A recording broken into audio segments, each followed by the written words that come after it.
You are most welcome in this YouTube channel. आइए, आपका स्वागत है। आज हम लोग देखते हैं जेएसएस सीजीएल का जो नागपुरी सिलेबस का जो शिष्ट गीत है उसका पहला गीत हम लोग आज देखते हैं, पोड़ियो वर्षा ऋतु, जो कि रघुनाथ निवृत्ति द्वारा लिखा हुआ है।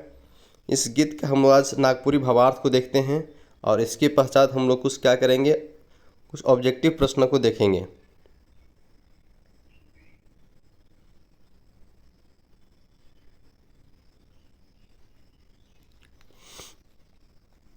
पोड़ियो वर्षा ऋतु कविता नागपुरी कर पहिल ज्ञात कवि रघुनाथ निवृत्ति का रचना है कि देखिए क्या चीज़ है, तो पहिल ज्ञात कवि है ना, रघुनाथ निवृत्ति का रचना है कि ये नागवंशी राजा परिवार कर 50वां राजा रहे।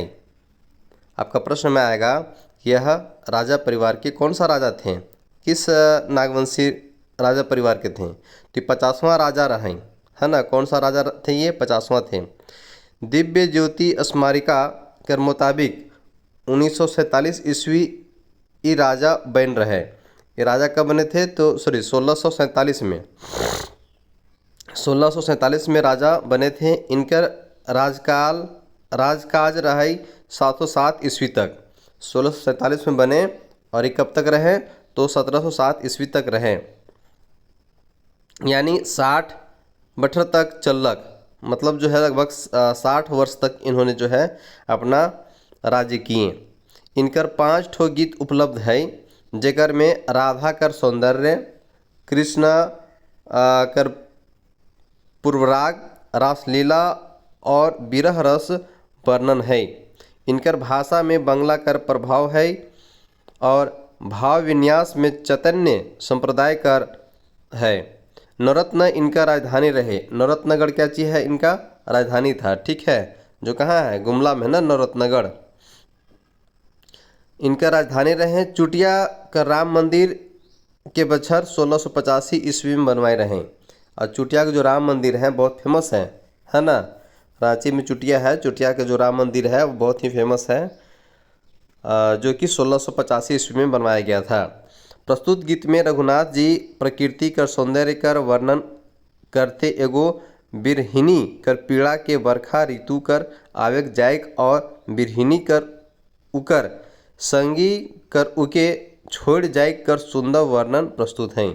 देखिए, एक जो बिरहनी है ना, उनकी तुलना जो है वर्षा ऋतु से किए हैं, किस प्रकार से उनके संगी आती जाती हैं या छोड़ देती हैं, इसका वर्णन जो है किससे किए हैं, तो वर्षा ऋतु से किए हैं। वर्षा ऋतु आवेग से बिरहिनी कर से हृदय है से व्याकुल हो उठे। बिरहनी का व्याकुल कब उठता है, तो वर्षा ऋतु को आने से, और ऐसन बेरा में बिरहनी कर काम कर इच्छा दुगना हो जाएला। और इस समय में जो बिरहनी का काम करने की इच्छा है वो दुगना हो जाता है, जेके सोच के बिरहनी कर दुख बड़े लागेला। और इस सोच में जब काम उसका दुगना हो जाता है, इससे बहुत दुखी होती है। और जे बिरहिनी कर आँख सुंदर कमल कर फूल जैसन है, से भी मुरझाल फूल नियर झूले लागेला।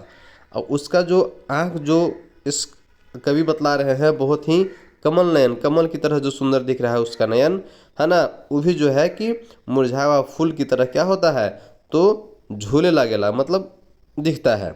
जैसन कि वर्षा ऋतु कर जाल पाछे उदासी छा जाला है ना। जिस प्रकार से जब वर्षा ऋतु जाता है तो बाद में कैसा उदास लगता है, तो इस प्रकार से जो है कि यहाँ पे भी लगता है, ठीक है। चलिए आगे हम लोग देखते हैं। इस कविता का जो लाइन है उसका भी कुछ भावार्थ इसमें लिखा हुआ है ना। तो डाहुक दादुरी शोर कमल नयन, तो इसमें क्या बोल रहे हैं कवि, कि कवि कहे ना कि वर्षा ऋतु आवेग से जब बेंगमन कर टर टर है सेकर आवाज़ से बिरहनी के धड़कन, जो बेंग जो बोलता है टर टर, उससे बिरहनी का धड़कन क्या होता है ना, तो ऐसे जोर जोर से धड़के लागेला है ना। जे बिरहनी कर दुख कर आँख कमल नयन कर समान भूले लागेला, तो उसका जो है कि बिरहनी का धड़कन तेज कैसे होता है, तो बरसात में जो मेढक टर टर करता है उससे होता है। ठीक है, अब आगे हम लोग देखते हैं कि गरजे गगन घटा, है ना, कमल नयन। तो इस लाइन के आगे जो पंक्ति में कहता है उसका भावार्थ क्या है कि प्रस्तुत इस पंक्ति में कवि कहत हैं कि बरखा ऋतु में बदरी कर घटा और बिजुली कर चमके के से गोटा घर जंगल नियर सुनसान लगेला।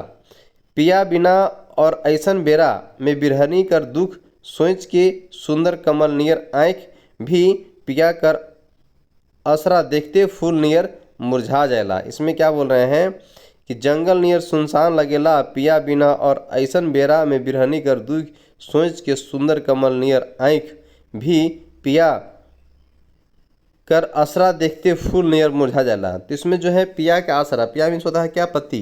तो पति के आसरा देखते देखते भी है उसका जो है फूल नियर जो है मुरझा जाता है क्या, तो उनका आँख मन। ठीक है, अब आगे है कहे निरिप कमल नयन। हिया रघुनाथ जी कहत हैं सुनु से एगो बात मोर हृदय में लहर उठ चुक है, खने खन और ऐसन बेरा में उनकर आँख मुरझाल फूल नियर मुरझ जाए है। ई गीत वियोग श्रृंगार में लिखल जाए है जेकर में बंगला कर शब्द मन मेसा है। इस गीत तुकम्बदनी गीत है जहाँ कवि कर हृदय से उदासी राग में ई गीत कर रचना करल जाए है, जेकर में कहों कहों लक्षणा शब्द कर भी प्रयोग है। तो इस प्रकार से हम लोग इसका नागपुरी भावार्थ को समझें। अब इसमें देखते हैं 3 4 5 जो भी शब्दार्थ है उसको समझते हैं। तो पोड़ियो मीन्स होता है आना, दादुर मीन्स होता है मेढक, और बिरह मतलब होता है बिछड़ना, है ना। चीतू मीन्स होता है मत, और दारुण मीन्स होता है प्रचंड। और क्या है, तो लास्ट में है मदन मीन्स होता है काम वासना। ठीक है, तो इस प्रकार से हम लोग इसका भावार्थ को समझें, देखें। इसके बाद हम लोग क्या करेंगे कि इसका वस्तुनिष्ठ जो प्रश्न उत्तर है MCQ प्रश्न हम लोग लगाएंगे, लेकिन ये जो हम लोग नेक्स्ट वीडियो में लगाएंगे। ठीक है, तो आप इसको यदि एक बार में नहीं होता है क्लियर तो 2 बार 3 बार इसको देखिए, और फिर भी नहीं होता है तो इससे संबंधित जो वस्तुनिष्ठ प्रश्न उत्तर है इसको लगाने के बाद जो है आपका क्लियर हो जाएगा। लेकिन आप इसको जो है बार बार जरूर देखिए। ठीक है, चलिए फिर हम अगले वीडियो मिलते हैं, तब तक के लिए धन्यवाद। Thanks for watching this video.